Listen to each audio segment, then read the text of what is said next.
الحكم الكونغولي ندالا سبق له أن ظلم 3 أندية مغربية، خصوصاً الرجاء البيضاوي، فهل يفعلها مجدداً مع الوداد؟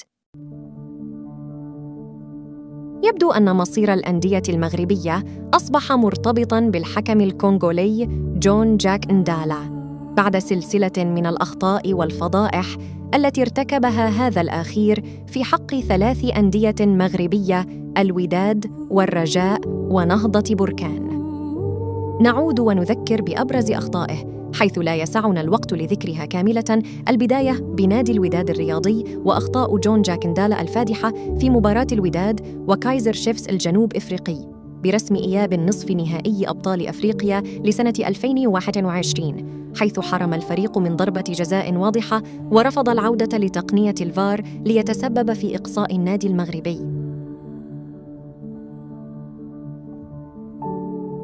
بعدها بسنة، الحكم جون جاك ندالا أدار مباراة نهضة بركان وسيمبا التنزاني في دار السلام، وألغى هدف التعادل لبركان بحجة وجود تسلل خيالي، قبل أن يدون تقريراً سلبي في حق رئيس بعثة نهضة بركان عبد المجيد مضران ليتسبب في إيقافه لسنة كاملة.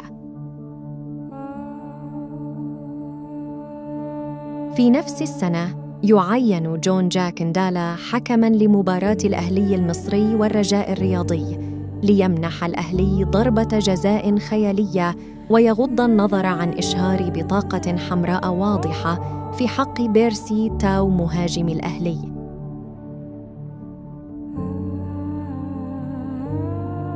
ورغم كل هذه الأخطاء التي ارتكبها، تكافئه مديرية التحكيم في الكاف وتعينه حكماً لنهائي الدوري الإفريقي بين ماميلودي صن داونز والوداد الرياضي.